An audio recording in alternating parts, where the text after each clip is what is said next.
Hola, hola, ¿cómo andan? Bueno, estamos en vivo para una nueva entrevista de este ciclo City Expert, donde intentamos, como ya saben, si es que vieron alguno de las anteriores, intentamos indagar, explorar sobre diferentes temáticas que tienen un impacto en las ciudades y que tienen este enfoque SMART para abordar el desarrollo sostenible e inteligente de nuestras ciudades. Y hoy les quiero acercar eh, un tema que me parece sumamente relevante y que tiene enormes impactos y en todas las ciudades, como lo es la movilidad intergeneracional. Entonces vamos a hablar de economía, vamos a hablar de educación. Tenemos a una invitada especial, justamente una especialista, como lo es Virginia Robano, que acá la tenemos. Hola Vir. Hola Lu, ¿cómo ¿Cómo estás? estás? Muchas Muy, gracias. muy bien, ¿y vos? Bien, feliz de estar acá. Me encanta, me encanta, bueno, que podamos charlar y justamente de este tema, primero que nada te voy a presentar. Virginia es la directora de Aurea Sustentable y justamente trabaja en todos estos temas donde ya nos va a contar un poquito más lo que hacen desde Aurea Sustentable. Y cuando con Vir, bueno, un poco pensábamos en abordar este tema, Vir me hacía una observación súper asertiva, porque nosotros obviamente cuando hablamos de todo lo que tiene que ver con este enfoque Smart City, hablamos de movilidad y quizás venimos trabajando la movilidad como, bueno, el trasladarse de un lugar al otro y las formas de trasladarnos en la ciudad. Esta vez vamos a abordar la movilidad en un sentido diferente, ¿no es cierto? Ahí va, que también está relacionado con temas dentro de la ciudad de segregación, de ocupación y todo lo que podemos hacer, las personas y las políticas públicas. Pero lo que hago yo, lo que he venido haciendo en el pasado es de movilidad intergeneracional, es buscar que nuestra descendencia tenga una vida mejor que la de los padres. Y eso desde el punto de vista de un economista, ¿sí? De una persona que se dedica a la economía, que es que cómo lo medimos, en general a través de ingresos, ¿sí? En los países en los que es posible medir a la vez el ingreso de los padres y el ingreso de los hijos. Uh -huh. Pero, sí, Bien, bien. Ahí ahora vamos entonces a profundizar un poco, eh, quizás para ir como metiéndonos en tema y justo ahí veo que se van sumando más personas.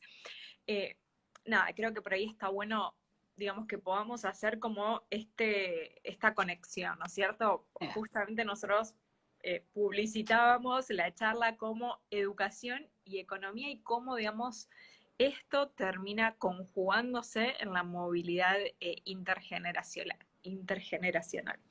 Entonces, ¿cómo vos podrías describir este impacto real, concreto de la educación, la economía, la importancia de invertir en estos dos aspectos? Porque claramente termina teniendo un impacto en las ciudades. ahí está. Mira, empezando por el final de tu frase, ¿viste? ¿Cuál es el mensaje, ¿viste? Que queremos dar? Y te agradezco la oportunidad acá desde Smart Cities que nos ayudes a visibilizar y a dar la difusión a esta Uh -huh. situación. Es que a las ciudades las hacemos entre todas las personas que habitamos, ¿sí? Y que cada gesto cuenta. Entonces ahora te voy a ir, después vamos a ir como, te voy a ir contando detalles y podemos ver por qué, por dónde va derivando la conversación, si la audiencia tiene preguntas. Pero otra de las cosas que también quiero decir antes de hablar específicamente de la educación y economía es que no precisamos la mayoría absoluta para generar el cambio, ¿sí? Uh -huh. Entonces, que ya podemos considerar el cambio con un poco más de un 10%. ¿Sí? Después tengo algunas anécdotas y datos que pueden ayudar, ¿viste? Y evidencia que muestra Uh que -huh. esto puede suceder.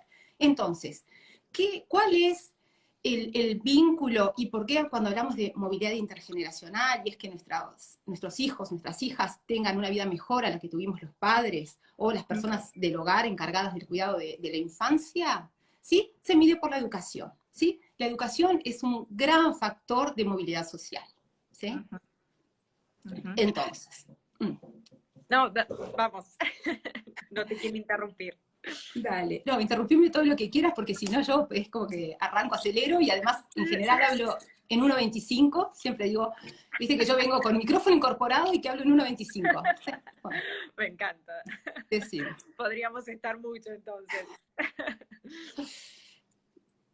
No, bueno, entonces. Mira, economía, ¿qué es lo que es economía? Es la asignación óptima de recursos escasos, ¿viste? Entonces es cómo asignamos nuestros recursos de la mejor manera posible.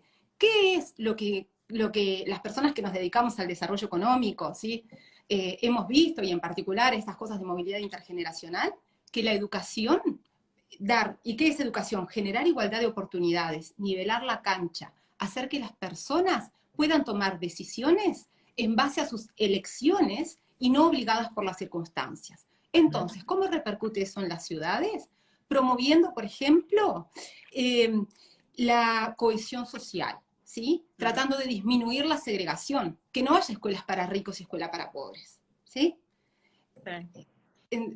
Entonces, también, después hay hay muchos otros ángulos y después los podemos tocar, porque, por ejemplo, se trata de levantar barreras, de eliminar barreras, ¿sí? Y que las personas puedan tomar decisiones, ¿sí? Esto puede ser, por ejemplo, para promover la participación de mujeres en el mercado laboral, para fomentar el emprendimiento, ¿sí? Todo lo que genere, lo que nivele el campo de juego, lo que nivele la cancha, fomenta la igualdad de oportunidades y fomenta la movilidad social, ¿sí?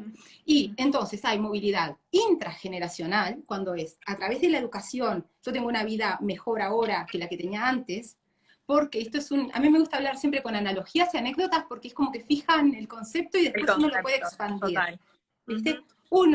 Esto se lo escuché una vez a un profesor hace como 20 años, pero dice, uno no estudia para pasar de ser el que da vuelta a las hamburguesas en McDonald's a ser el jefe de McDonald's.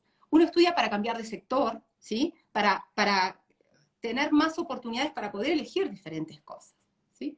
Bueno, entonces esa es la movilidad intrageneracional de una persona.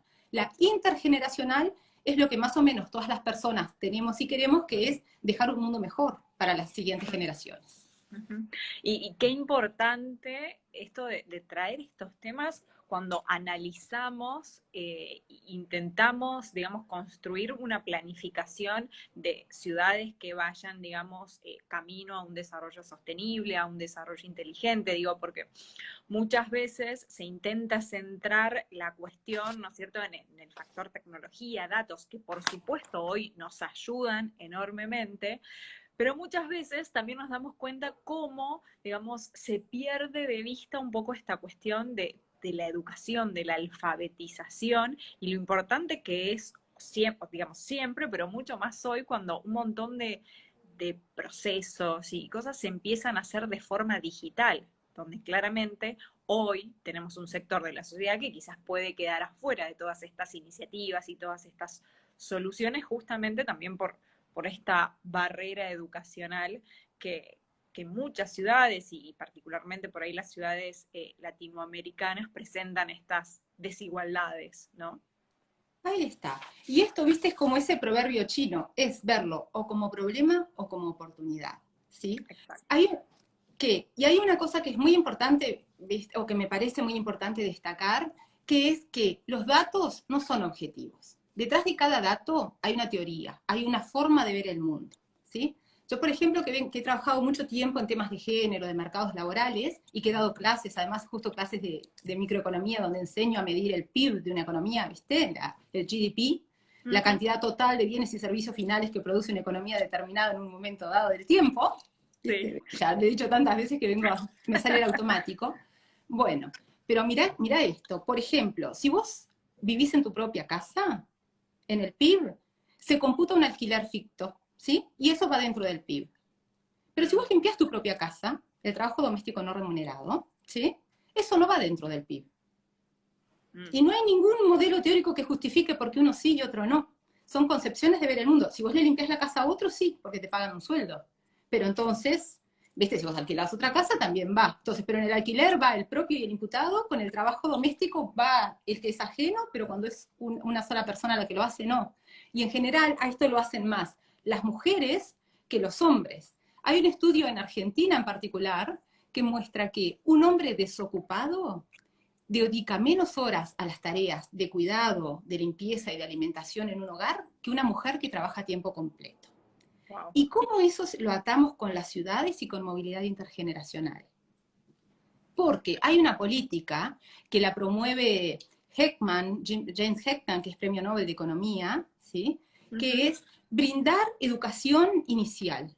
Dice, entonces han hecho experimentos, hay mucha evidencia empírica que lo sostiene, yo te voy a contar nada más el final, pero dice, proporcionar escuelas para que los niños pequeños sí puedan ir ya, o sea, tengan un lugar a donde ir, mejora desde todo punto de vista. Mejora que las madres, o sea, las personas que en general son las madres las que se dedican al cuidado de los niños, puedan eh, mantener su vida laboral o retornar rápidamente a la vida laboral y tener un ingreso o de repente poder estudiar, ¿sí? Y tener una vida mejor en el futuro, ¿sí?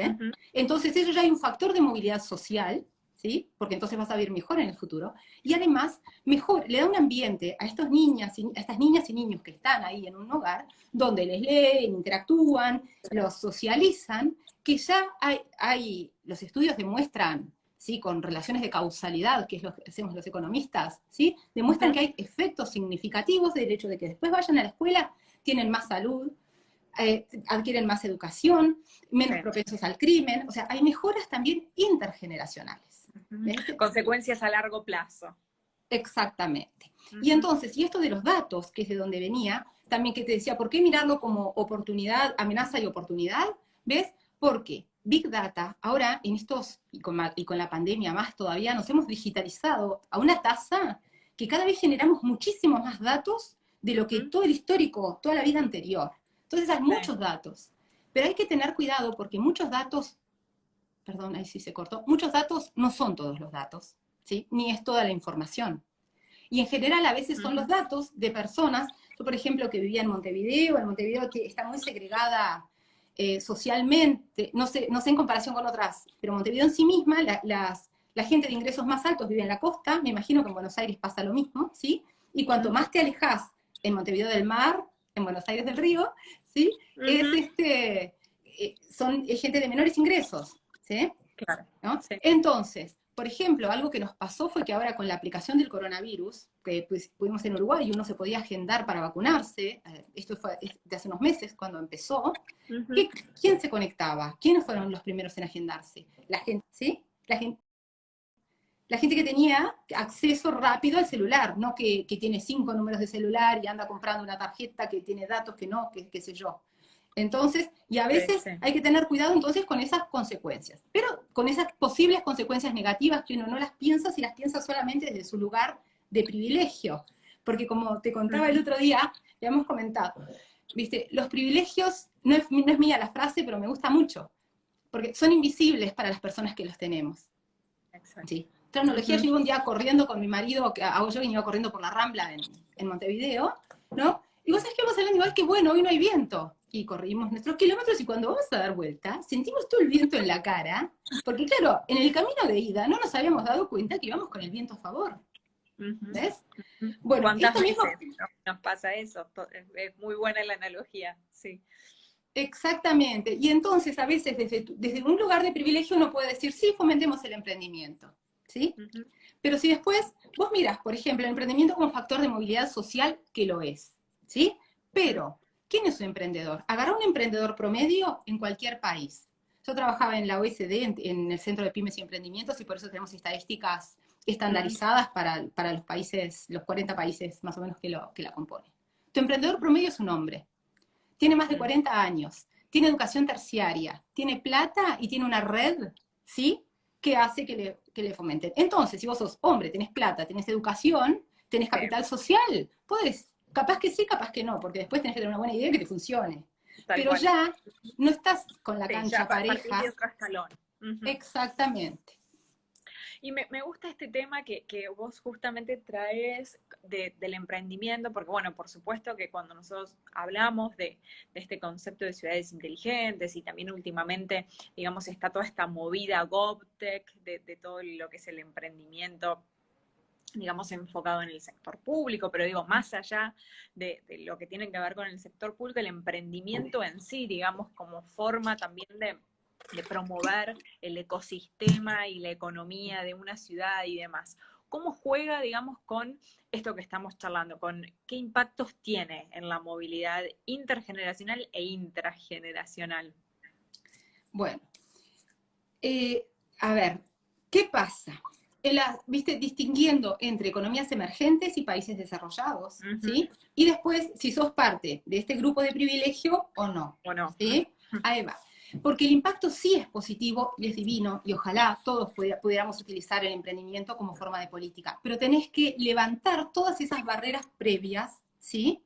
Que hacen que después, viste, que si sos mujer, si sos indígena, ¿sí? Si estás, ¿qué pasa? En las economías emergentes, cuando las personas que se dedican a actividades de emprendedurismo es por subsistencia, no es porque tengan una idea fabulosa que va a revolucionar el mundo, es porque no encuentran un trabajo, porque no son empleables, porque están en la informalidad y van en trabajos de día a día, ¿sí? Entonces, sí hay un margen para solucionar, pero muchas de estas barreras, de hecho hay un estudio de la CAF para toda América Latina, el Banco de Desarrollo, CAF, ¿sí? Que muestra en 2013 que estas personas que son emprendedores de subsistencia estarían mucho mejor trabajando empleados, ¿sí?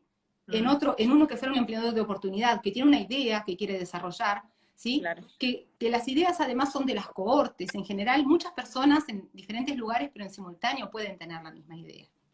¿Sí?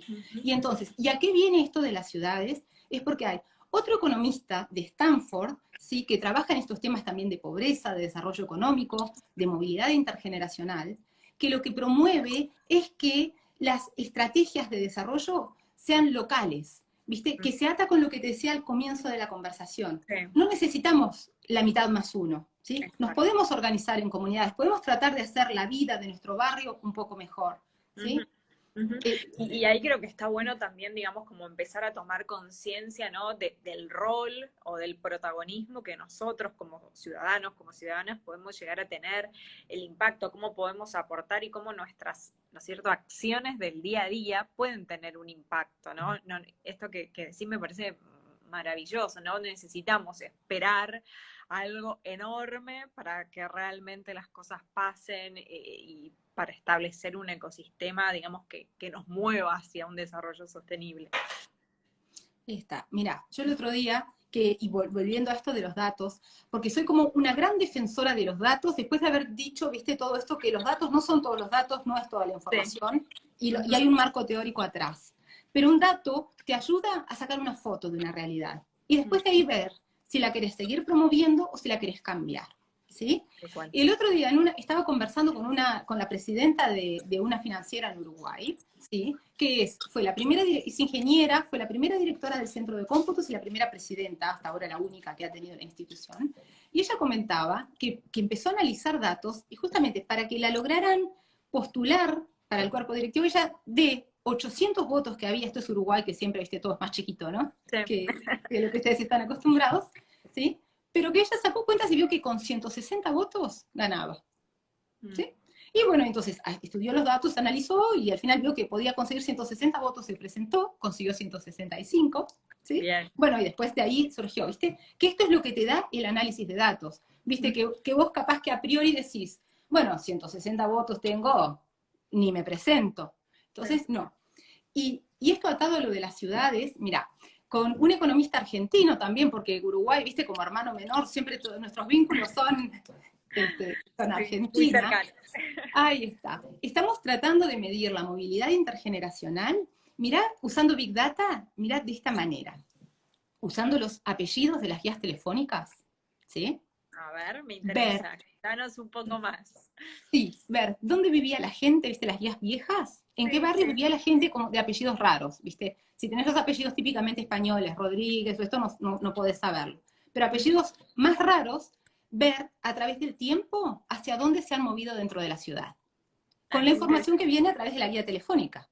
Sí. Es una aproximación, como también lo es la educación, ¿ves? Sí. Porque años de educación, así sea en una buena escuela, ¿viste? Hay una parte, un componente que es inobservable, que es la habilidad, ¿sí?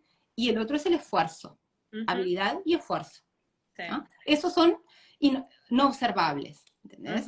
Entonces siempre vos decís, bueno, hago políticas, ¿viste? Para fomentar la educación, pero después no sabés ¿viste? ¿Qué pasa con estas otras características no observables? Ujú. Pero bueno, entonces este economista de Stanford lo que promueve justamente en las ciudades es tratar de fomentar la cohesión social, integrarlas, trabajar, lo que pasa es que acá también, viste, no quiero sonar como desde este lugar de privilegio, viste, trabajar, hacer voluntariado en la comisión de fomento, ¿ves? Claro. Bueno, no, claro, hay cosas que le corresponden a las políticas públicas, pero bueno, y si no las hacen, ¿qué vamos a hacer? ¿Nos vamos a quedar cruzados de brazos? Capaz que hay algo que podemos hacer, ¿ves? Bueno, ahí acá que traes este tema de las políticas públicas es algo que a mí, digamos, particularmente siempre me interesa. Digo, cuando hablemos de movilidad intergeneracional, ¿hay una forma o algún caso de estudio que digas desde una política pública este tema se abordó de una forma efectiva, de una forma asertiva? ¿Son las políticas públicas la única forma, digamos, de abordar o la única herramienta de abordar la movilidad intergeneracional? Mira, como economista tenemos un sesgo, y sobre todo como economista formado en determinado tiempo y en Uruguay, ¿viste? A trabajar en temas de políticas públicas y a pensarlo a través desde el lugar de las políticas públicas. Y yo llevo más de 20 años trabajando en estos temas del diseño, el análisis, la evaluación, y te digo, desde las políticas públicas seguro y hasta lo más rápido y fácil es esto, ¿viste? Aumentar la cantidad de años de escuela, ¿ves? Tratar de que empiecen antes, sobre todo en los hogares de contexto crítico, ¿sí? Claro. ¿Viste? Porque antes era la tele, ahora más que la tele será un teléfono que tengan como mirando Sí, videitos, pero bueno, el chupete electrónico que sea, ¿ves? En cambio sí. están en un ambiente, después cuidado, donde les leen, donde socializan, y esto ya es lo que te contaba, ¿viste? Que Hetman, este premio Nobel, lo ha mostrado. Ujú. Después, ¿qué es lo otro? Lo otro también es visibilizar. ¿Y cómo lo visibilizás? A través de datos y midiendo, ¿ves? Y para esto, los economistas en general, históricamente trabajamos con datos estructurados, datos que vienen de censos administrativos, ¿sí? Pero ¿qué pasa? En las economías emergentes, por ejemplo, vos no podés seguir, no tenés las cohortes y seguís al padre y al hijo y saber cuánto ganan. Claro. Entonces, sí podés medirlo a través de la educación, que es tu proxy, ¿viste? Tu variable parecida, ves Sí. que tiene este ruido que te decía, el ruido de habilidad y el ruido de esfuerzo, por lo menos. Pero vos Ujú. podés mirar un hogar, ¿sí? Entonces, en el hogar te fijas en el nivel educativo de los padres, que de distintos estudios a veces es los dos, padre y madre, que es lo tradicional, a veces solamente la madre, dicen que la educación de la madre es más importante que la educación del padre en esto, Ah, probablemente porque es la que pase más tiempo con los niños ahí. sí. Y lo que mirás es el rezago escolar. Es, si un niño tiene, una niña o un niño, dependiendo de su edad cronológica, tendría que estar en tal nivel educativo. Entonces, si no lo está, si está más abajo, esa es tu variable, ¿sí? Entonces, porque un niño evidentemente no ha alcanzado su máximo nivel educativo. Entonces, a través de rezago escolar, que es otra aproximación, vos me dices y podés predecir la probabilidad que ese niño tiene de estar en un nivel de ingresos mayor, o sea, cuando crezca, ¿no? Al de sus padres, al del hogar de donde viene. Y Vir, ¿cómo vos crees que hoy, digamos, todos los beneficios que nos ofrecen las tecnologías, digamos, pueden ayudar en este aspecto? Digo, no sé, a medir o a crear nuevas soluciones o en forma de apoyo, de asistencia. ¿Cuál crees que es el rol de la tecnología acá? Y mira, todos esos que vos dijiste, pero hasta antes de eso, es lo primero, describir, Mm, mostrar la evidencia, ¿viste? Calcularlo, porque también la capacidad de cómputos de nuestras computadoras ahora nos permite, sí, ¿viste? Utilizar también, ¿viste? Estos censos administrativos en un país de 300 millones de habitantes, ¿viste? Precisás capacidad de cómputo para analizarlo y después si vas esto con los hijos y si tienen más de uno, ¿ves? O todo este tipo de información, podés cruzar, la tecnología nos permite, ¿viste? Cruzar ¿viste las declaraciones de impuestos? sí. Validarlo. Esto que también nos lleva a esto que es otro tema que me encanta, que me apasiona, que es la cogobernanza, ¿ves? De esto de nuestra vida en las redes, porque esto es una gran oportunidad. Justo en la etapa del Economist de la última semana, ¿ves? ¿Qué es esto de Open Data? ¿Sí? Los datos abiertos. Entonces, bueno, ¿viste? La tecnología lo que nos permite es esto. Cada vez es más difícil, ¿ves? Escaparle, ¿entendés? Vos, por ejemplo, en Uruguay, para anotar a tu hijo, a tu hija o a tu hijo en una escuela privada, tenés que Ujú. mostrar tus dos declaraciones de impuestos anteriores, ¿ves? Ah, Porque de esa claro. manera la impositiva cruza, ¿ves? Ah, como tenés ingreso cero, ¿viste? Y estás mandando a tu hijo a este colegio, ¿no? Ujú. Entonces, bueno, es una manera también de cruzar, de aumentar la transparencia y que va en beneficio de todos. Después, y esto de que también, ¿qué pasa? Las personas nos comportamos diferentes en las redes sociales cuando estamos anónimamente que cuando no. Sí, tal cual. ¿Ves? Y esto está en nosotros, ¿viste? Es decir, bueno, le voy a dar retweet a esto para mostrar que esta persona es una desubicada. ¿Para qué voy a seguir difundiendo y ayudando a que este mensaje se propague? ¿Ves? Ujú. Y esta es como esta pequeña, la mini autocrítica, ¿viste? Para hacernos también de cómo nos comportamos en las redes sociales, en internet, en esto, ¿ves? Sí. Y también algo que, ¿ves? Esta como gobernanza, porque esto es un sistema nuevo. Cuando el de Facebook creó esto para mirar chicas en la universidad, para saber qué le gustaba a cada una, ¿no? Y cómo se Ujú. llamaban las fotos, no pensó que estaba reescribiendo un contrato social. Tal ¿Sí? cual. Y Esto en lo ha que se ido iba a convertir. evolucionando. Claro, pero esto y ha ido evolucionando también, o sea, de una manera que en algún momento nos vamos a tener que replantear, porque las redes sociales existen porque nosotros ponemos los datos ahí. Entonces, ¿de quién es la propiedad? ¿Ves? Ujú. Si no estuviéramos ahí, no existiría. Este como cogobierno, esta corresponsabilidad que hay. ¿Ves? Y desde economía, vos sabés que la primera mujer a la que le dieron un premio Nobel de Economía se llamaba Elinor Ostrom, que en Ujú. realidad había estudiado ciencia política porque no la dejaron estudiar economía. ¿Ves? Porque no sabía suficiente matemática. ¿Ves? Cuando estaba llegando a facultad, entonces estudió ciencia política, pero después, como siempre le interesaba la economía, y lo que habla es esto de la regulación que hacemos las personas en comunidades y Mm. de nuestros propios recursos, ya sean recursos nuestros datos, nuestra escuela, viste, nuestro barrio, ¿sí?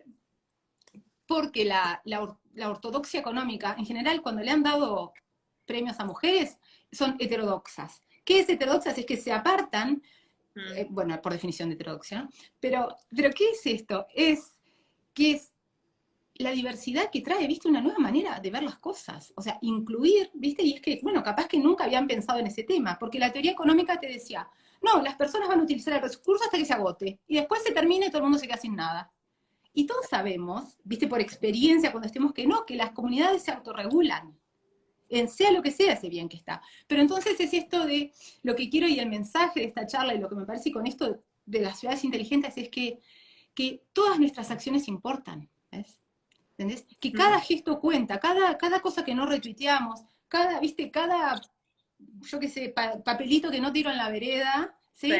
Todo suma por el bien de la comunidad.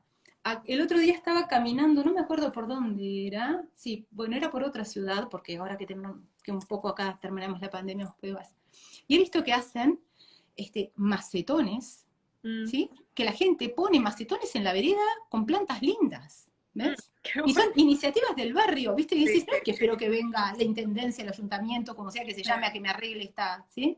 Sí. ¿No? Es también un cambio de mentalidad en algún punto, porque creo que siempre, digamos, todo lo que tiene que ver con lo público, uno lo espera, por así decirlo, de las políticas públicas, del Estado y demás, y es empezar un poco también a tomar las riendas y decir, bueno, ¿qué puedo hacer? ¿Qué puedo aportar? Y esto que vos decís, cada granito de arena cuenta y hace que también nosotros podamos contribuir, ¿no es cierto?, a ese desarrollo más eficiente de los lugares que habitamos. Claro, exacto, salir también del lugar de víctimas, ¿ves? Exacto. ¿Viste? Uh-huh. Y decir, bueno, capaz que sí puedo hacer algo. Y viste hasta como es, claro, y también hay otra cosa, mirá que no me quiero olvidar de decir, bueno, capaz que te lo digo, viste, porque acá son las 2 de la tarde y estoy sentada en mi casa y tengo tiempo para pensar. Sí, Uh-huh. pero que esto también hay estudios que muestran, viste, que los pobres no se deprimen, no tienen tiempo para deprimirse, trabajan todo el día sin parar, no pueden ni pensar en si les gusta su vida, ¿sí? Uh-huh. Pero Sí. entonces, si uno tiene un poco de tiempo para pensar, y mirá una cosa, yo vengo de una ciudad, pero de una ciudad en el medio rural de Uruguay, ¿sí? Uh-huh. Y durante mucho tiempo había pensado que eso era un factor, un peso, una barrera, en lugar, ¿viste? Porque yo me fui a Montevideo a estudiar, ¿sí? Y no sabía, nunca había visto un ómnibus en mi vida, ni un semáforo, ¿viste? Está un poco caricaturizado porque alguna vez antes había ido, ¿no? Sí. pero tenía terror de tomarme el colectivo, como dicen ustedes, porque algunos tenían guarda, o sea, chofer y guarda, otros solo Ajá. guarda, otros entraba por atrás, entonces, viste, uy, se van a dar cuenta que vengo del medio del campo, ¿no? Y no entiendo esto. Pero sin embargo, este estudio de este economista de Stanford que te contaba hace un rato muestra Sí. que las comunidades rurales, como están más cohesionadas socialmente, a las Mm. personas les va mejor que los que viven en barrios desfavorecidos dentro de la ciudad. Ah, mira vos, qué interesante ese dato. Sí. Ujú. Sí, y que por ejemplo en Estados Unidos, que es donde hay más estudios, porque hay más datos, en general hay más gente también para poder analizar Sí. esos datos, muestran que hasta la movilidad intergeneracional, ¿sí? Es mucho, la variación en la movilidad es mucho más grande dentro de Estados Unidos que comparando Estados Unidos con otros países. Ah, mira. ¿Ves? Mm. Y hay ciudades en Iowa que tienen un nivel de movilidad altísimo, ¿sí? Comparado con, en general, Estados Unidos en promedio, es un país con muy baja movilidad social, ¿sí? Bueno, Es todo lo contrario del sueño americano, ¿no? sí, sí, sí, sí. Bueno, la verdad es que Vir, podríamos hablar un montón, me encantan todos estos temas y claramente tienen un impacto enorme en las ciudades, en realidad en el contexto país, de cada lugar, región, ¿no es cierto? Eh, para cerrar, si tuvieras que definirnos o dejarnos así como tres palabras claves que quizás resuman un poco lo que estuvimos hablando o que resuman esto de la movilidad intergeneracional, haciendo las aclaraciones a los que se están sumando ahora, que es esta movilidad diferente a la que solemos quizás tratar en general o usualmente. ¿Cuáles serían esas así tres palabras? Ay, tres palabras, mira, es muy poquito, pero sí. Ah, Como las bueno, pues keywords que definen la movilidad intergeneracional. educación, ¿sí? A ver cuál que digo, cohesión social todo junto, ¿sí? Sí. No segregación, ¿sí? Desegregación, ponele, ¿sí? Y integración de las ciudades. Así que educación, integración, ¿sí? Y actitud, Me ¿ves? gustó esa última particularmente. Buenísimo. Bueno, Fir, te quiero agradecer enormemente por esta conversación. Podríamos, como dije, seguir charlando un poco más, porque creo que estos temas conectan muchísimo con la temática que nosotros tratamos acá desde Trend Smart Cities, y está bueno hacer hablar y conversar estos temas. Justamente yo siempre destaco que cuando hablamos de este enfoque Smart City es un tema súper, digamos, interdisciplinario, y entonces está bueno incorporar conceptos que nos brinda la economía, que nos brinda la antropología, la sociología, porque creo que es la única forma de realmente poder entender y comprender, digamos, el enorme entramado que tienen las ciudades. Así que agradecerte enormemente Vale. por todo lo que, los datos y las cuestiones que nos dejas ahí, seguramente a todos los que se sumaron, que nos dejas pensando y repensando y haciendo como ruido en nuestras cabezas. Muchísimas gracias por la oportunidad, Lu. Divino. Es un agradecimiento y sí, y mira, y una palabra clave que dijiste es antropología. Sabes que Google y las Five, las de Big Tech, lo que están contratando justamente es antropólogos, porque las máquinas, la inteligencia artificial, el procesamiento del lenguaje natural, ¿qué es lo que hacen? Analizan, pero se pierden este intangible que tenemos las personas, que de cómo razonamos, que unimos cosas. Entonces, justamente han sumado antropólogos al análisis de Big Data. Bueno, ¿Mm? muchísimas gracias, ha sido un placer.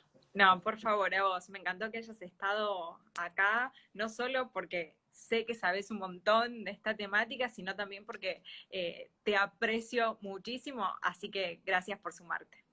Igualmente, Lu. Un gusto. Chao, Hasta chao. la próxima. Chao, chao.